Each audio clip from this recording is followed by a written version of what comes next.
Good morning. Good morning, sir. Good morning, sir. Abhijit, good morning. Good morning, sir. Vaishnav, good morning. Good morning, sir.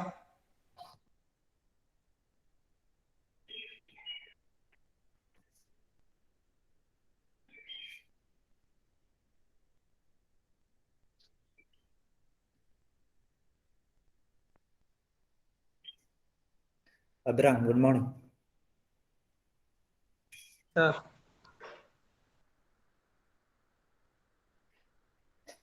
Andana, good morning. Good morning. Alok. Sir. Alokilla. Good morning.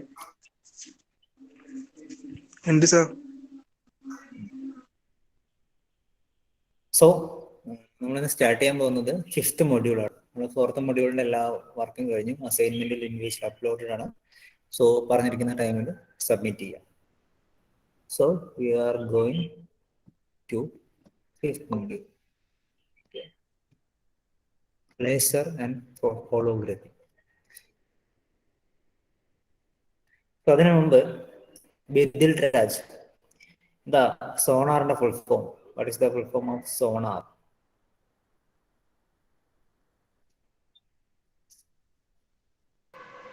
Sir. സോണാറിന്റെ full form എന്താണ്? What is the full form of sonar? Sonar. Sonar കേട്ടിട്ടില്ല?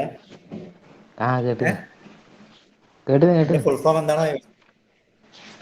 എന്തോ ഇതല്ലേ, sound navigation and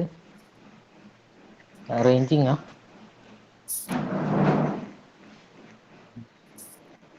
ഉറപ്പില്ല. ദേവ് കിരൺ, അല്ല, എന്താ സോണാറിന്റെ full? അങ്ങനെയല്ലേ? സോണാറിന്റെ ഫുൾ അതല്ല. Form Dev Kiran. Sound navigation and ranging. The NDT യുടെ full form. What is the full form of NDT? Ajay Shaji, NDT യുടെ full form. What is the full form of NDT? Ajay Shaji കേൾക്കുന്നില്ല?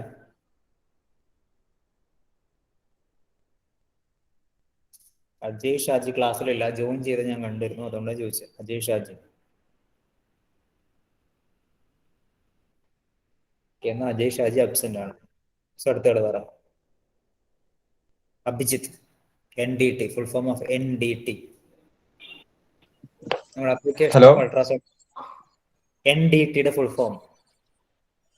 Non destructive testing. Okay, so അങ്ങനെയാണെങ്കിൽ what is the full form of laser? അടുത്ത മൊഡ്യൂളിന്റെ പേര് laser, holography and fibre optics ആണ്. So നിങ്ങൾ syllabus നോക്കിക്കഴിഞ്ഞാൽ നിങ്ങൾക്ക് മനസ്സിലാവും. First part is laser and holography and second part is fibre optics. So comparatively ഒരു സിമ്പിൾ മൊഡ്യൂളാണ്, പക്ഷേ കൺസെപ്റ്റ് മനസ്സിലാക്കിയാൽ മാത്രമേ തുടർന്ന് നമുക്ക് പഠിക്കാൻ പറ്റുള്ളൂ. സോ എങ്ങനെയാണ് ഒരു ലേസർ പ്രവർത്തിക്കുന്നത്? What are the major components of laser and what is a laser? പിന്നെ different types of laser, ruby laser, helium neon laser, semiconductor laser. ചില ലേസറിന് എക്സാമ്പിളും അതിൻ്റെ കോമ്പോണൻസും വർക്കിങ്ങും കൺസ്ട്രക്ഷനൊക്കെ പഠിക്കും. അത് കഴിഞ്ഞ് ഹോളോഗ്രഫി ചെറിയൊരു പാർട്ടാണ്. What you mean by holography? What is the major differences between holography and photography? അത് കഴിഞ്ഞിട്ട് fibre optics. What is fibre optics? നിങ്ങൾ ചിലപ്പം +2 പഠിച്ചിട്ടുണ്ടാവും. Step index fibre and graded index fibre. ഇങ്ങനെയാണ് ഒരു ഫൈബർ ഒപ്റ്റിക്സ് അല്ലെങ്കിൽ ഒപ്റ്റിക്കൽ ഫൈബറിലൂടെ ലൈറ്റ് പ്രൊപ്പഗേറ്റ് ചെയ്യുന്നത്. And what are the major components in fibre optic communication system? കൂടാതെ what you mean by fibre optic sensors? ഇതുപോലുള്ള കാര്യങ്ങൾ നമ്മൾ പഠിക്കുന്നു. So first part is laser. So question is what is the full form of laser? ലേസറിന്റെ full form എന്താ? Akash, what is the full form of laser? Light amplification by stimulated emission of radiation. Light amplification by stimulated emission of radiation. That's laser in full form. Now, what is a laser? രണ്ടാമത്തെ ചോദ്യം എന്താ laser എന്ന് പറഞ്ഞാൽ? What is mean by a laser? So we have seen a lot of conventional light sources in our real life. നമ്മുടെ real ലൈഫിൽ ഒരുപാട് conventional ആയിട്ടുള്ള അല്ലെങ്കിൽ ലൈറ്റ് പ്രൊഡ്യൂസിങ് സോഴ്സസ് കണ്ടിട്ടുണ്ട്. ഫോർ എക്സാമ്പിൾ എ ബൾബ്, ഒരു ബൾബ് ലൈറ്റ് പ്രൊഡ്യൂസ് ചെയ്യുന്നു. പക്ഷേ bulb light produce ചെയ്യുന്ന ലൈറ്റ് എന്തായിരിക്കും? ഒന്നെങ്കിൽ വൈറ്റ് ലൈറ്റ് ആയിരിക്കും, അല്ലെങ്കിൽ ആ ലൈറ്റിന്റെ direction all around the room അല്ലെങ്കിൽ ഇൻ 360 ഡിഗ്രി ഈ ലൈറ്റ് മൂവ് ചെയ്യും, ശരിയല്ലേ, പ്രൊപ്പഗേറ്റ് ചെയ്യും. കൂടാതെ മറ്റ് പല ലൈറ്റ് സോഴ്സസും അതിൻ്റെ ഒരു പ്രോപ്പർട്ടി എന്ന് പറഞ്ഞാൽ മൾട്ടി ഡയറക്ഷനിലായിരിക്കും, ലൈറ്റ് എല്ലാ ഡയറക്ഷനിലേക്കും മൂവ് ചെയ്യും. Laser, it is a powerful device to produce intense monochromatic coherent and unidirectional bright light. High intensity ഉള്ള യൂണിഡയറക്ഷണൽ ആയിട്ടുള്ള മോണോക്രോമാറ്റിക് ലൈറ്റ് പ്രൊഡ്യൂസ് ചെയ്യുന്ന ഒരു ലൈറ്റ് പ്രൊഡ്യൂസിങ് എക്യുപ്മെന്റ് ആണ്, അല്ലെങ്കിൽ ലൈറ്റ് സോഴ്സ് ആണ് എന്ത്? ലേസർ. സോ ലേസർ എന്താണെന്ന് അറിഞ്ഞിരിക്കണം. So the last point here is laser is a powerful device to produce intense monochromatic coherent and unidirectional bright light. And this point, unidirectional, it is important. So ഇത് ഓരോ property നമ്മൾ പഠിക്കും. So എന്താണ് laser എന്ന് വെച്ച് കഴിഞ്ഞാൽ, laser is a powerful device or it is a optical light source. It is a device which helps to produce light. But എങ്ങനെയുള്ള light? Intense monochromatic coherent and unidirectional bright light. So ഞാൻ അടുത്ത ക്ലാസ്സിൽ എന്താണ് laser, what you mean by laser എന്ന് ചോദിക്കും. So അതിന് ഉത്തരം പറഞ്ഞിരിക്കണം. And it was an invention which revolutionise the field of engineering. Engineering എന്ന ഫീൽഡിനെ റെവല്യൂഷനൈസ് ചെയ്ത് അല്ലെങ്കിൽ വിപ്ലവകരമായ മാറ്റങ്ങൾ കൊണ്ടുവന്ന ഇൻവെൻഷൻ ആയിരുന്നു laser. Because if we now observe any field of engineering, there is some use of laser anywhere of it. അതായത് ഇപ്പൊ നമ്മൾ ഏതെങ്കിലും ഒരു എഞ്ചിനീയറിംഗ് ഫീൽഡ് എടുത്തു നോക്കിയാൽ എവിടെയെങ്കിലുമൊക്കെ ലേസർ യൂസ് ചെയ്യുന്നുണ്ടാവും, എന്തെങ്കിലുമൊക്കെ ടൂൾസിൽ ലേസർ യൂസ് ചെയ്യുന്നുണ്ടാവും. സോ ലേസർ എന്ന് പറയുന്നത് it has wide application in all engineering field. For the invention of laser, it kind of, we can say, it created a revolution, or it is a revolutionary invention in the field of engineering because it has wide variety of uses. നമുക്ക് ഇതിനെ പല കാര്യങ്ങൾക്ക് ഉപയോഗിക്കാൻ പറ്റും. Now laser, what is the full form of laser? Or laser is the acronym of light amplification by stimulated emission of radiation. So basic general knowledge ആണ്, ചെറിയ ക്ലാസ്സിൽ മുതൽ നിങ്ങൾ പഠിക്കുന്നതാണ് ലേസറിന്റെ full form. And first laser, it is fabricated by Theodore H. Maiman. It is also important. ഇത് നിങ്ങൾക്ക് അറിയാവുന്ന കാര്യമായിരിക്കും. Now, what are the important properties of a laser? So മറ്റുള്ള കൺവെൻഷണൽ ലൈറ്റ് സോഴ്സുമായിട്ട് കമ്പയർ ചെയ്യുമ്പോൾ എന്തൊക്കെയാണ് ലേസറിനുള്ള പ്രത്യേകതകൾ? What are its specialities? So what this is about properties of laser. And first and most important property is directionality. So what do you mean by directionality? A laser light is highly directional, or we can say a laser light is unidirectional. What do you mean by a unidirectional light source? കാരണം നിങ്ങൾ ലാബിൽ ചെയ്തിട്ടുണ്ട്, ലാബിൽ നിങ്ങൾ helium neon laser കണ്ടിട്ടുണ്ട്, semiconductor laser നിങ്ങൾ കണ്ടിട്ടുണ്ട്, plane transmission grating to an experiment ചെയ്യുമ്പോൾ നിങ്ങൾ ലേസറാണ് യൂസ് ചെയ്തത്. സോ ലേസറിന്റെ ഒരു പ്രത്യേകത നിങ്ങൾക്ക് അവിടെ നിന്ന് മനസ്സിലായി കാണും. ആ ലേസറിന്റെ ബീം, ലൈറ്റ് ബീം ഒറ്റ ഡയറക്ഷനിലാണ് പ്രൊപ്പഗേറ്റ് ചെയ്യുന്നത്, സിംഗിൾ ഡയറക്ഷനിലാണ് പ്രൊപ്പഗേറ്റ് ചെയ്യുന്നത്. സോ വി ക്യാൻ സേ, ബാക്കിയുള്ള ലൈറ്റ് സോഴ്സിന്റെ കേസിൽ അതല്ല. നിങ്ങൾ സോഡിയം വേപ്പർ ലാമ്പ് ഉണ്ട് നിങ്ങളുടെ ലാബിൽ, പക്ഷെ അതിന് യൂണി ഡയറക്ഷണൽ എന്ന് പറയാൻ പറ്റില്ല. So important property, one of the important properties of laser is directionality. And comparing to conventional light sources like bulb or sodium lamp, this laser beam is highly directional and some sort of divergence taken its path due to some diffraction. നമ്മളൊരു ലേസറിന്റെ light beam linear ആയിട്ടാണ് propagate ചെയ്യുന്നത്, അല്ലെങ്കിൽ ഒറ്റ ഡയറക്ഷനിൽ linear ആയിട്ടാണ് propagate ചെയ്യുന്നത്. പക്ഷെ ചെറിയ ഡൈവേർജൻസ് ഡിഫ്രാക്ഷൻ മുഖാന്തരം ഉണ്ടാവുന്നുണ്ട്. So one of the important properties is directionality. So you want to know, laser എന്ന് പറയുമ്പോൾ it is unidirectional. Second one is monochromaticity. That means laser beam is highly monochromatic. The light waves produced by laser beam is of same wavelength, or the wavelength variation or the wavelength spread of this light waves emitting by a laser is less than 10 angstroms, or we can say it is 0. ഇതൊരു laser produce ചെയ്യുന്ന light വേവിന്റെ, അല്ലെങ്കിൽ ഒരുപാട് light waves produce ചെയ്യുന്നുണ്ട്, ഇതിന്റെ എല്ലാം frequency same ആയിരിക്കും, approximately same ആയിരിക്കും. നിങ്ങളിപ്പം ലാബിൽ കണ്ട സെമി കണ്ടക്ടർ ലേസർ, ലേസറിന്റെ കേസിൽ റെഡ് ലൈറ്റ് ആണല്ലോ വരുന്നത്, റെഡ് ലൈറ്റേ വരുന്നുള്ളൂ, വേറൊരു വേവ് ലെങ്ത് നമുക്കതിൽ കാണാൻ പറ്റുന്നില്ല. ഒരു ഓറഞ്ച് വേവ് ലെങ്ത് സ്പ്രെഡ് എന്ന് പറയുന്നത് വളരെ കുറവായിരിക്കും, കാരണം റെഡിന്റെ വേവ് ലെങ്ത് എത്രയാ. It will stick on to that single wavelength. Conventional light sources wavelength spread is from 100 to 1000 Armstrongs. That means ഒരു 589 Armstrong ഉള്ള ഒരു light producing source ആണെങ്കിൽ some 600, 700 Armstrong വരെയുള്ള light waves അതിന് produce ചെയ്യും. So there is a higher wavelength spread അല്ലെങ്കിൽ ഒരു error value conventional light sources സംബന്ധിച്ചിട്ടുണ്ട്. But in case of a laser, this wavelength spread is very small, or we can approximately we can say it is zero. That means light waves or light produced by a laser is monochromatic, or one of the important properties of laser is monochromaticity. And third property is coherence. So what do you mean by coherence? എന്താ രണ്ട് light source coherent ആണെന്ന് പറയണമെങ്കിൽ എങ്ങനെ പറയാൻ പറ്റും? Nandana, what do you mean by coherence?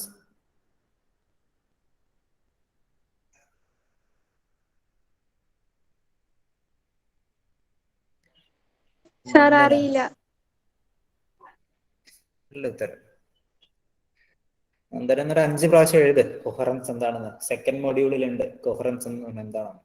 Next one Srikanth, എന്താ what you mean by same wavelength ഉള്ളത് അറിയാലേ? അറിയാം. ശരി,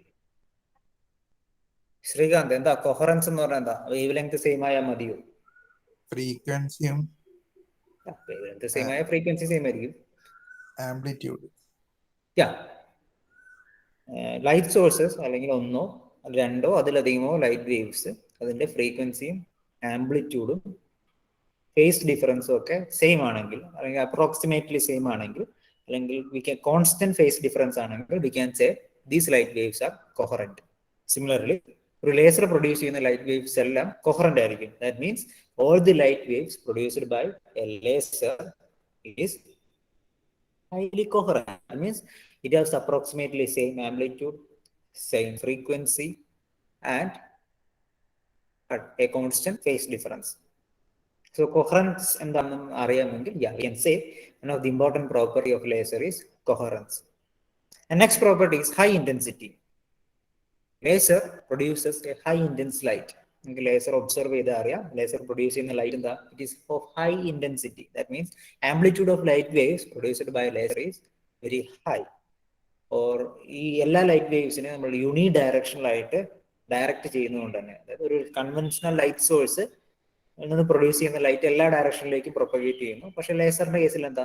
ഈ ലൈറ്റ് എനർജി ഒക്കെ എന്ത് ചെയ്യുന്നു? ഒറ്റ ഡയറക്ഷനിലാണ്. സോ എന്ത് ചെയ്യും? Normally intensity will increases, or this unidirectional property increases the intensity of this laser light. So one of the important property of laser source is high intensity. കാരണം ലേസറിനെ ഡിഫൈൻ ചെയ്തപ്പോൾ നമ്മൾ പറഞ്ഞു it is a high intensity light producing equipment.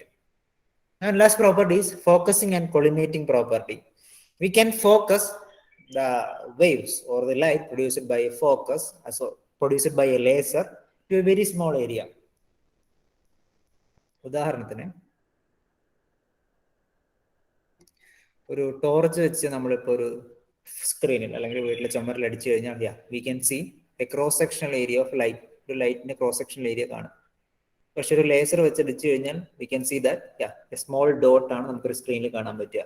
ഈ ഡോട്ടിന്റെ cross sectional area ഉണ്ടല്ലോ, നമുക്ക് പിന്നെയും കുറയ്ക്കാൻ പറ്റും. We can focus more, or we can collimate the light waves produced by a laser by calibrating some of its properties. So this is an important property of laser. That means laser beam can be focused or collimated to a very small area, and as a result the density and end power can be enhanced, and which have a wide variety of applications in micro welding, bloodless surgeries, diamond cutting, etc.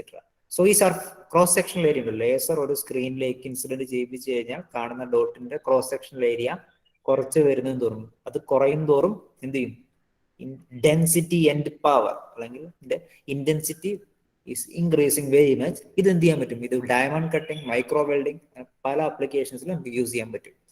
So these are the 5 important properties of laser. ലേസറിനെ define ചെയ്യുന്ന 5 important properties ആണ് നമ്മൾ പഠിച്ചത്. So നിങ്ങളെ ടെക്സ്റ്റിലെ page number 225 and 226 വായിച്ചു നോക്കാം. 225 and 226.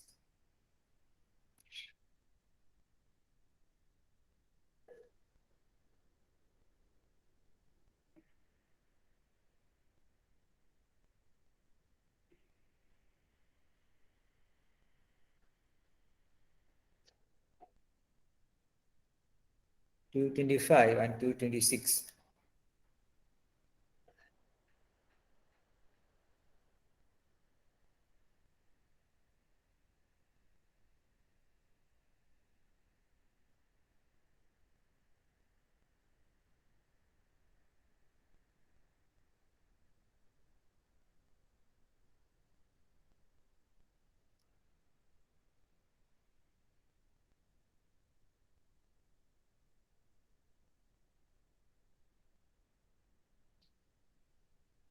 വായിച്ചു കഴിയുമ്പം ഒന്ന് ഹാൻഡ് റൈസ് ചെയ്യാം. സോ നമുക്ക് അടുത്ത ഇതിലേക്ക് പോകാൻ പറ്റും.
സോ ഈ കാര്യങ്ങൾ ജസ്റ്റ് ഒന്ന് മനസ്സിലാക്കി വെക്കുക. മനസ്സിലായില്ലെങ്കിൽ എന്ത് ചെയ്യുക, ഒന്ന് ടെക്സ്റ്റ് ഫോളോ ചെയ്യുക, അല്ലെങ്കിൽ ചോദിക്കുക, സംശയം ഡൗട്ടായിട്ട് ചോദിക്കുക.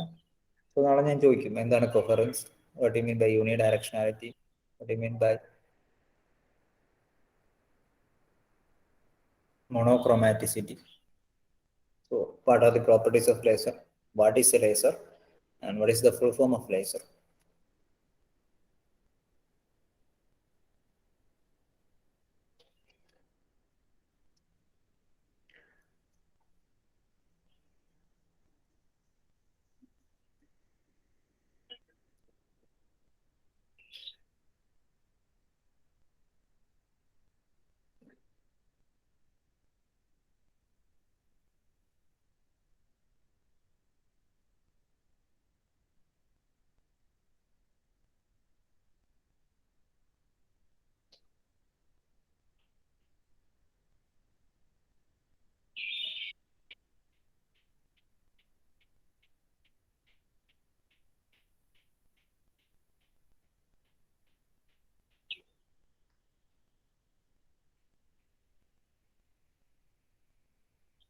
Okay, so now we are going to study or discuss what is the basic concept behind the laser.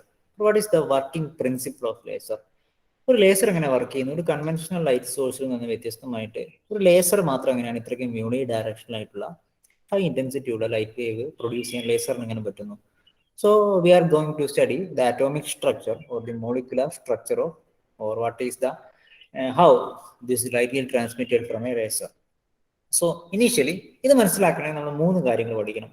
First one is induced absorption, second one is spontaneous emission, and third one is stimulated emission. So first one, what is induced absorption? The induced absorption എന്ന് പറഞ്ഞാൽ എന്താ? What you mean by absorption? Simply absorption or induced absorption. So if we take a bunch of atoms, നമ്മളൊരു material എടുത്തു, ഒരു semi conductor material എടുത്തു, അല്ലെങ്കിൽ ഒരു gaseous, ഒരു കണ്ടെയ്നറിൽ കുറച്ച് ഗ്യാസ് നമ്മൾ എടുത്തു, some gas or any form of material, ഏത് ഫോമും ആയിക്കോട്ടെ. We take some material, then normally there will be a lot of atoms. ഒരു മോൾ of, if I take 1 mole of material, ഞാൻ 1 mole of ഹൈഡ്രജൻ ആണ് എടുത്തിട്ടുണ്ടെങ്കിൽ ഒരു മോളിൽ എത്ര നമ്പർ ഓഫ് ആറ്റംസ് ഉണ്ടാവും? അവഗാഡ്രോ നമ്പർ, ഇതൊക്കെ നിങ്ങൾ പഠിച്ചിട്ടുണ്ടാവും. So there will be a lot of number of atoms in that 1 mole of material. അല്ലെങ്കിൽ കുറച്ച് മെറ്റീരിയൽ എടുത്തു കഴിഞ്ഞാൽ there will be a lot of number of atoms. And these atoms possess energy. ഈ atoms എന്ത് ചെയ്യുന്നുണ്ടോ? It will possess energy, and the energy which possessed by these atoms is quantized. ഈ മെറ്റീരിയലുള്ള atom, അതിന്റെ energy എന്ന് പറയുന്നത് quantised ആയിരിക്കും. കാരണം നമ്മൾ ക്വാണ്ടം മെക്കാനിക്സ് പഠിച്ചപ്പോൾ പറഞ്ഞു, എന്താ ഒരു ആറ്റത്തിന്റെ എനർജി എന്ന് പറയുന്നത് ഡിഫൈൻ ചെയ്യുന്നത് എന്താ? അതിന്റെ വാലൻസ് ബാൻഡിലെ അല്ലെങ്കിൽ കണ്ടക്ഷൻ ബാൻഡിലെ ഇലക്ട്രോൺസിന്റെ എനർജിയാണ്.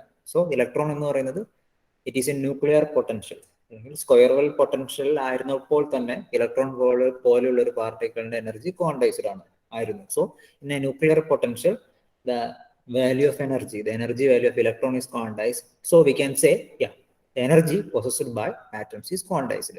ഒന്നും മനസ്സിലായില്ലെങ്കിൽ ഇത്ര മാത്രം മനസ്സിലാക്കി വെക്കുക. ഒരു മെറ്റീരിയലിലെ ആറ്റത്ത് ഒരുപാട് ആറ്റംസ് ഉണ്ടാവും. There will B number of atoms. അതിന്റെ എനർജി എന്ന് പറയുന്നത് ക്വാണ്ടൈസ്ഡ് ആയിരിക്കും. അതായത് ചില എനർജി മാത്രമേ ഇതിന് അബ്സോർബ് ചെയ്യാൻ പറ്റൂ, അല്ലെങ്കിൽ ചില എനർജി സ്റ്റേറ്റിൽ മാത്രമേ ഇതിന് സ്റ്റേ ചെയ്യാൻ പറ്റൂ. That means atom can reside only or stay only in, or atom can possess only some of energy state.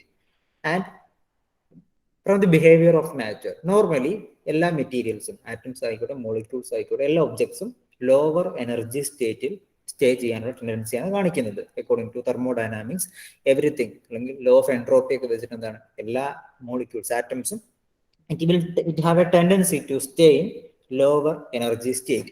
And we are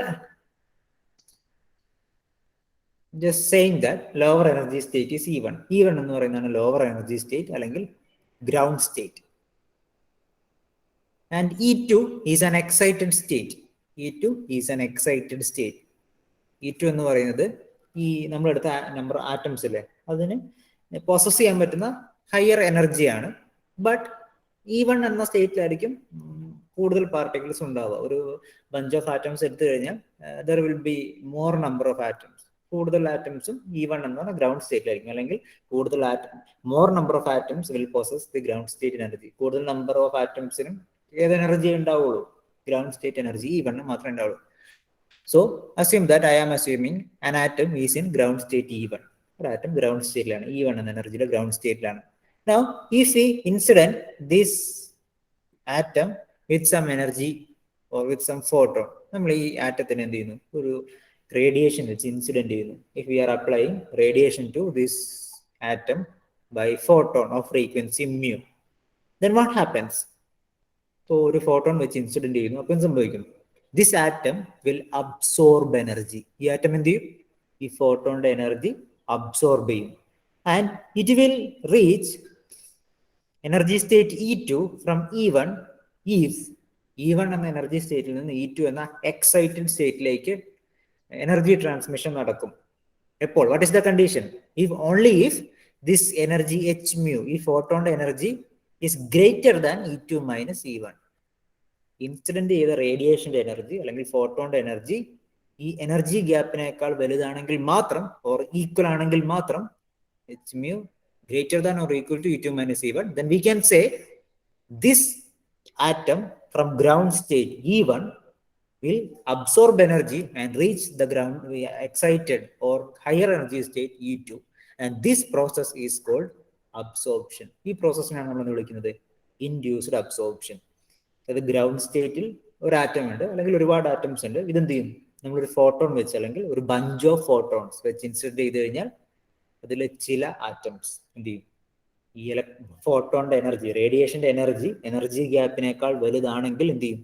it will reach energy state E2 by absorbing energy. ഈ photon energy absorb ചെയ്തുകൊണ്ട് എന്ത് ചെയ്യും? It will reach the higher energy state E2, and this process is called induced absorption. Simple. ഇത് basic ആയിട്ട് നടക്കുന്ന ഒരു കാര്യമാണ്. And assume that the density or the number of atoms in this energy level E1 is N1. E1 എന്ന എനർജിയുള്ള ground സ്റ്റേറ്റിൽ minimum എനർജിയുള്ള number of atoms, or a bunch of atoms, or 1 mole of atoms at the bottom, if N1 is the number of atoms which have an energy E1 in unit volume, and N2 is the number of atoms with energy E2. E2 is excited, higher energy atoms, N2 number anangil, then we can say the rate of induced absorption. Induced absorption rate dN2 by dt, it is the rate of induced absorption. dN1 by dt, atoms in the higher energy state is proportional to, first one, the density of incident radiation. What is the rho? Rho is the density of radiation energy. Photons incident the density and rho. So first one is dN by dt, rate of induced absorption is proportional to rho, density of induced radiation, density of radiation, and number of atoms in E1 energy state. E1 and energy state, etra atoms and N1. If there are atoms and angle, and the atoms energy absorb E2 and the higher energy state like home. So the rate of this induced absorption dN1 by dt is proportional to rho N1. Or if proportionality sign number go. So dN1 by dt is equal to B1 rho N1. The proportionality constant B1. Proportionality sign change. So B1 is called, this constant, proportionality constant is called Einstein's coefficient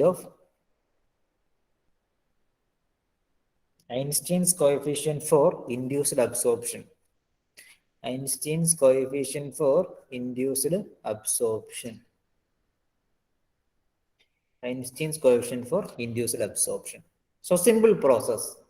This is മനസ്സിലാവണം എങ്കിൽ മാത്രമേ അടുത്ത പറയാൻ പോകുന്ന spontaneous emission മനസ്സിലാവുള്ളൂ. എന്താണ്, നമ്മളൊരു bunch of atoms അല്ലെങ്കിൽ ഒരു മെറ്റീരിയൽ എടുത്തു കഴിഞ്ഞാൽ more number of atoms are in ground state. കൂടുതൽ number of atoms ground state ആയിരിക്കും. അതിനെല്ലാം possess ചെയ്യുന്ന എനർജി മിനിമം ആയിരിക്കും, E1 ആയിരിക്കും, ground state എനർജിയിലായിരിക്കും. N1 atoms ground state ഉണ്ടെന്ന് വിചാരിക്കുക.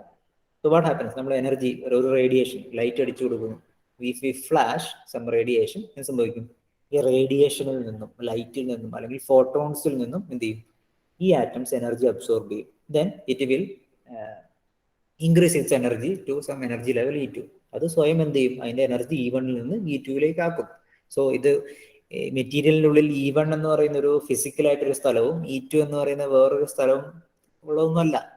ഇതൊരു ഗ്രാഫിക്കൽ റെപ്രസെന്റേഷൻ ആണ്. ശരിക്കും എന്ത് ചെയ്യുന്നു? ഒരു ആറ്റം റേഡിയേഷൻ ഇൻസിഡന്റ് ചെയ്യുമ്പോൾ ആദ്യം ഇതിന്റെ എനർജി ലെവൽ E1 ആയിരുന്നു. റേഡിയേഷൻ ഇൻസിഡന്റ് ചെയ്തപ്പോൾ എന്ത് സംഭവിച്ചു? ഇത് എനർജി അബ്സോർബ് ചെയ്തു.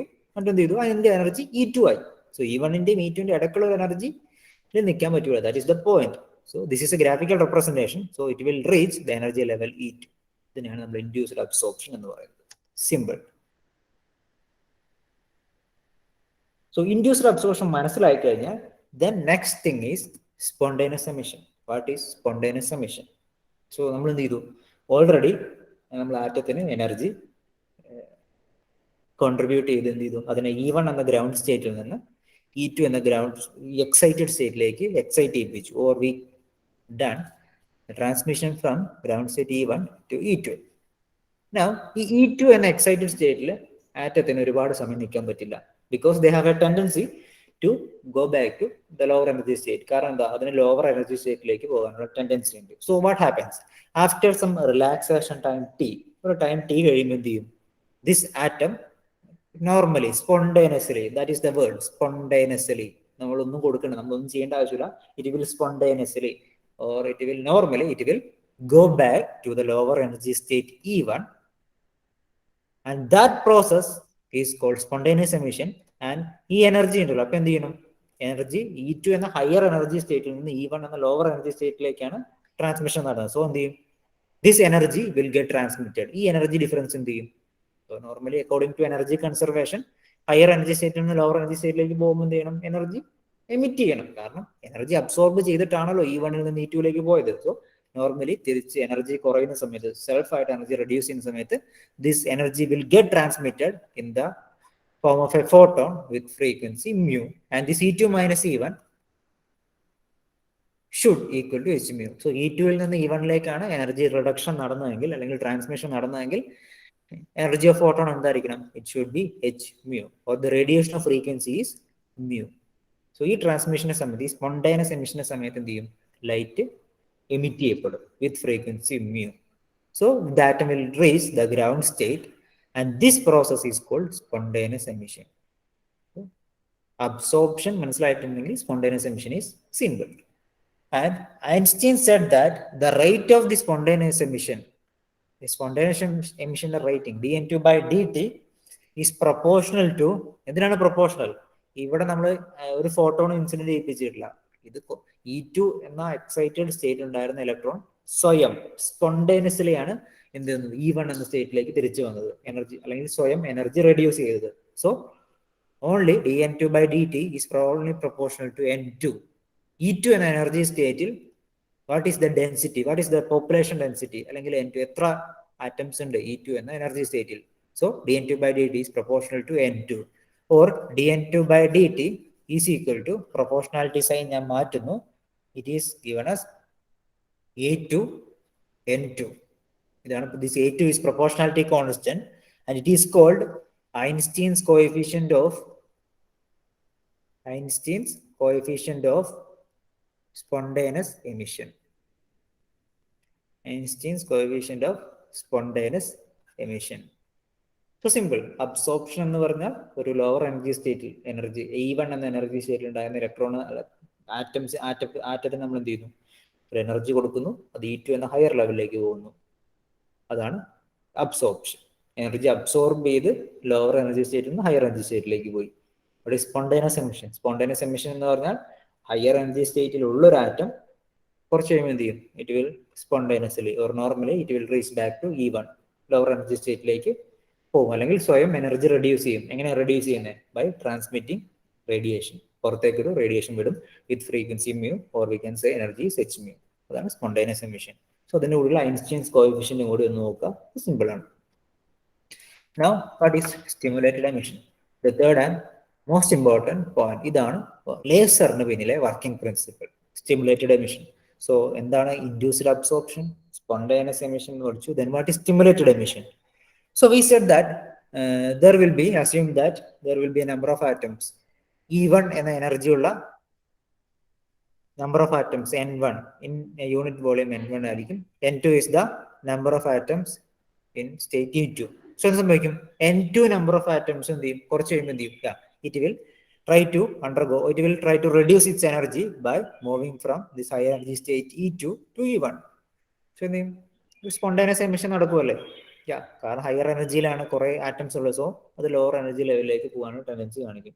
During this process, if we incident a photon during this spontaneous emission, so ഈ ട്രാൻസ്മിഷൻ നടക്കുന്ന സമയത്ത് നമ്മളൊരു ഫോട്ടോൺ, എക്സ്റ്റേണൽ ഒരു ഫോട്ടോൺ റേഡിയേഷൻ ഇൻസിഡന്റ് ചെയ്യാണ് with some frequency mu, E2 minus E1, ആ ഫ്രീക്വൻസി mu ഇൻസിഡന്റ് ചെയ്ത് കഴിഞ്ഞാൽ then what happens? Then these two photons, ഇവ രണ്ട് ഫോട്ടോൺ, ഒന്ന് ഓൾറെഡി ഈ സ്റ്റിമുലേറ്റഡ് എമിഷൻ കാരണം ഒരു ആറ്റം E1 നിന്ന് E2 നിന്ന് E1ലേക്ക് വന്നത് കാരണം ട്രാൻസ്മിറ്റ് ചെയ്യപ്പെട്ട ഫോട്ടോണും ഇൻസിഡന്റ് ചെയ്ത ഫോട്ടോൺ എന്ത് ചെയ്യും? It will travel at a unit, അതൊരു യൂണിറ്റ് ആയിട്ട് ട്രാവൽ ചെയ്യും. And it will induce another atom. ഇതെന്ത് ചെയ്യും? ഇത് E2 എന്ന ലെവലുള്ള വേറൊരു ആറ്റത്തെ അപ്പോൾ തന്നെ E1 എന്ന സ്റ്റേറ്റിലേക്ക് വരാൻ പ്രേരിപ്പിക്കും. അല്ലെങ്കിൽ it will make another atoms in energy level E2 to come back or reduce its energy from E2 to E1. അല്ലെങ്കിൽ എന്ത് ചെയ്യും? We can say it will stimulate these two photon, or this radiation stimulates other atoms in E2 എന്ന energy ലെവലുള്ള ബാക്കി ആറ്റംസിനെ എന്ത് ചെയ്യും? E1ലേക്ക് തിരിച്ചു വരാൻ stimulate ചെയ്യിപ്പിക്കും. So what happens? സോ ഓരോ ആറ്റംസിന്റെ കേസിലും E2 നിന്ന് E1ലേക്ക് എനർജി ട്രാൻസ്മിഷൻ നടക്കും. അല്ലെങ്കിൽ എല്ലാ ആറ്റംസും എന്ത് ചെയ്യും? It will reduce it's energy from E2 to E1. So അങ്ങനെ നടക്കുമ്പോൾ a lot of number of photons, ഒരുപാട് ഫോട്ടോൺസ് പ്രൊഡ്യൂസ് ചെയ്യപ്പെടും. or we can say this is a chain reaction. ഇതൊരു ചെയിൻ റിയാക്ഷൻ ആയിട്ട് ഡെവലപ്പ് ചെയ്ത് a large number of, or we can say all atoms in energy level E2 gets transmitted, or it will reduce its own energy from the excited level E2 to E1. so a large number of photons E2 നിന്ന് E1ലേക്ക് ഒരുപാട് transmission നടക്കുന്ന സമയത്ത് സംഭവിക്കും? Photon പുറത്തേക്ക് വിടുകയല്ലേ, കാരണം energy കുറയ്ക്കുകയാണ്. Atom സ്വയം energy കുറയ്ക്കുമ്പോൾ എങ്ങനെയെങ്കിലും എനർജി പുറത്തേക്ക് കളയണം. So it will transmitted or it will emitted as photon with same frequency h mu. So ഇതൊക്കെ എന്താണ് സെയിം ഫ്രീക്വൻസി ഉള്ള ഫോട്ടോൺ ആണ്. So there will be a light emerged from this material with high intensity. ഒരുപാട് photons create ചെയ്യപ്പെട്ടു, produce ചെയ്യപ്പെട്ടു. So it will be high intense and frequency same ആയിരിക്കും. So it is monochromatic and coherent and that is a laser light produced due to stimulated emission. ഇങ്ങനെയാണ് stimulated. എന്ത് ചെയ്യുന്നു? N2 ൽ നിന്ന് higher energy സ്റ്റേറ്റിൽ നിന്ന് lower energy സ്റ്റേറ്റിലേക്ക് normally transmission നടക്കും. That is spontaneous emission. Stimulated emission എന്ന് പറഞ്ഞാൽ എന്ത് ചെയ്യും? We are stimulating. ഒരു ഫോട്ടോൺ യൂസ് ചെയ്ത് നമ്മൾ ജസ്റ്റ് ഒന്ന് തള്ളിക്കൊടുക്കുക, സ്റ്റിമുലേറ്റ് ചെയ്യുന്നു. സോ സ്റ്റിമുലേറ്റ് ചെയ്യപ്പെടുമ്പോൾ large number of atoms in energy level E2 will get transmitted to energy level E1. So due to result of that, high intensity monochromatic light wave get produced from this bunch of atoms. ഈ bunch of atoms അതൊരു semi conductor ആയിക്കോട്ടെ, material ആയിക്കോട്ടെ, ഒരു gaseous container ആയിക്കോട്ടെ, high number of a large intensity wave is produced and that is called laser emission. And the reason for the working principle is stimulated emission. So page number 227 മുതൽ 230 വരെ stimulated emission ആണ്. And this density, the rate of stimulated emission dN2 by dt is proportional to എന്തിനൊക്കെ proportion ആയിരിക്കും? First one N2, E2 എന്ന energy level എത്ര atoms ഉണ്ട്, ശരിയല്ലേ? അത്രത്തോളം rate is increasing. Rate is proportional. The rate of this transmission or stimulated emission is proportional to N2. N2 എന്ന് പറയുന്നത് E2 energy level number of atoms or population density or number of atoms in energy level E2 in unit volume. Also rho, what is the density of radiation?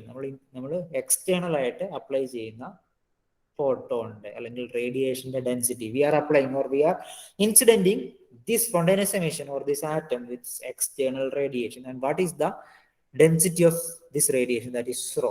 So that become the proportionality sign നമ്മൾ മാറ്റുന്നു. So dN2 by dt is equal to some B2 rho N2.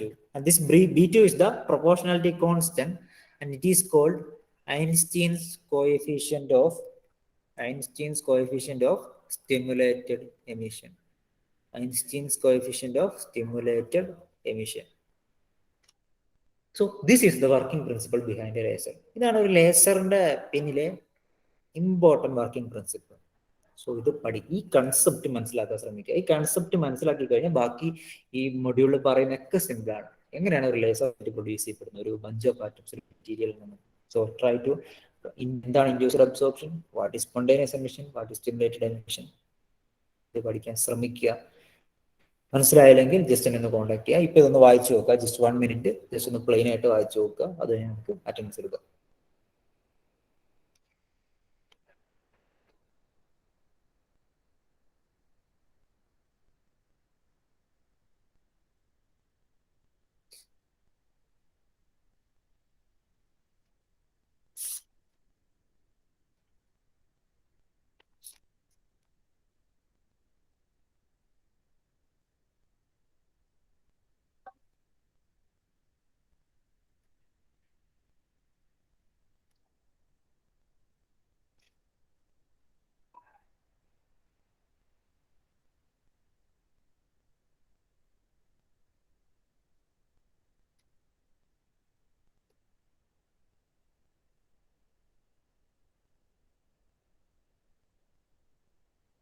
നിങ്ങൾ attendance പറഞ്ഞു time ആയില്ലേ?